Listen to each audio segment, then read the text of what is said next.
আসসালামু আলাইকুম প্রিয় ভিউয়ার্স। এই ভিডিওতে আপনাদেরকে দেখাবো কিভাবে আপনারা ক্যানভাতে বাংলা স্টাইলিশ ফন্ট ব্যবহার করবেন বা বাংলা স্টাইলিশ ফন্ট ব্যবহার করে লিখবেন। আমরা অনেকেই ক্যানভা ব্যবহার করে বিভিন্ন ধরনের ডিজাইন করে থাকি। আমাদের অনেক সময় বিভিন্ন বাংলা স্টাইলিশ ফন্ট ব্যবহার করার প্রয়োজন হয়। তো এই ভিডিওতে আপনাদেরকে সেটাই দেখাবো কিভাবে আপনারা ক্যানভাতে বাংলা স্টাইলিশ ফন্ট ব্যবহার করবেন। ভিডিওটি শুরু করার আগে সবার প্রতি আমার একটাই অনুরোধ, আপনারা দয়া করে আমার চ্যানেলটি সাবস্ক্রাইব করুন এবং নতুন নতুন ভিডিও নোটিফিকেশন পাওয়ার জন্য পাশে থাকা বেল আইকনটি ক্লিক করে রাখুন। তো এখন আমি চলে যাচ্ছি গুগল ক্রোম ব্রাউজারে। গুগল ক্রোম ব্রাউজারে যাওয়ার পর আপনারা সার্চ দিবেন ক্যানভা। তো ক্যানভা লেখার পর এরকম ইন্টারফেস চলে আসবে।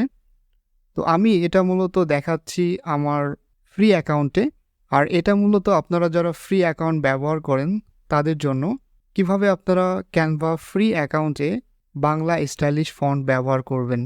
তো এখানে দেখেন আমি ক্যানভাতে চলে আসছি। আসার পর এখানে আমি জাস্ট সার্চ দেব লোগো লিখে। ধরুন আমি একটা লোগো তৈরি করব। সো এখানে লোগো লিখে সার্চ দেওয়ার পর এখানে দেখেন লোগোর টেমপ্লেট চলে আসছে।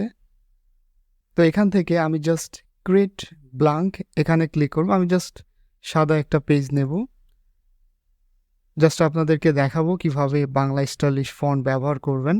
তো এখানে আসার পর এরকম একটা ইন্টারফেস দেখতে পাবেন। তো এখানে দেখতে পাচ্ছেন যে টেক্সট নামে একটা অপশন, এখানে ক্লিক করবেন। তো এখানে ক্লিক করার পর আপনারা এরকম কিছু অপশন এখানে দেখতে পাবেন। তো এখানে দেখেন ডিফল্ট টেক্সট স্টাইলস। তো এখানে লেখা আছে হেডিং, সাব হেডিং, তারপরে বডি। তো এখানে আমি হেডিংয়ে ক্লিক করলাম। তো ক্লিক করার পর দেখেন এখানে চলে এসছে। জাস্ট আমি এই লেখাটা কেটে দেব। কেটে দিয়ে আমার একটা বাংলা লেখা কপি করা আছে, আমি জাস্ট সেটা পেস্ট করে দেব। তো দেখেন আমার এই লেখাটা কপি করা ছিল, আমি জাস্ট এখানে পেস্ট করলাম। তো এরকমভাবে কিন্তু আমরা যখন ক্যানভাতে বাংলা লিখতে যাই এরকম ডিফল্ট ফন্ট চলে আসে। এটা দেখতে কিন্তু সেরকম লাগছে না। তো আমি আপনাদেরকে এখন দেখাবো কিভাবে আপনারা স্টাইলিশ ফন্টে চেঞ্জ করবেন। তো এখানে আপনারা একটা অপশন দেখতে পাচ্ছেন ফন্ট। সো এখানে এই যে অ্যারো চিহ্ন আছে এখানে ক্লিক করুন। তো ক্লিক করার পর আপনারা এখানে একটা সার্চ বক্স পেয়ে যাবেন। এই সার্চ বক্সে লিখবেন বেঙ্গলি। আমরা অনেকেই কিন্তু বাংলা লিখি, যার কারণে আসে না। তো এখানে সার্চ করার পর দেখেন এরকম অনেকগুলো ফন্ট চলে আসছে। এখান থেকে আপনারা আপনাদের পছন্দ মতো ফন্ট নেবেন। তো দেখেন আমি এখানে একটা ফন্ট সিলেক্ট করলাম, চেঞ্জ হয়ে গেল।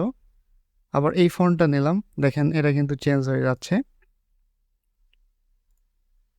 আপনারা আপনাদের প্রয়োজন অনুযায়ী পছন্দ মতো ফন্ট আপনারা সিলেক্ট করবেন। তো দেখেন আমি কিন্তু ফন্ট চেঞ্জ করছি, একটা একটা করে ফন্ট চেঞ্জ হয়ে যাচ্ছে এবং সেই অনুযায়ী ফন্ট তৈরি হয়ে যাচ্ছে। সো এটা মূলত যারা ফ্রি অ্যাকাউন্ট ইউজ করেন তাদের জন্য। কিন্তু আপনারা যারা প্রিমিয়াম অ্যাকাউন্ট ব্যবহার করেন এই অপশনে কিন্তু আপলোড ফন্ট এরকম একটা অপশন আপনারা দেখতে পাবেন।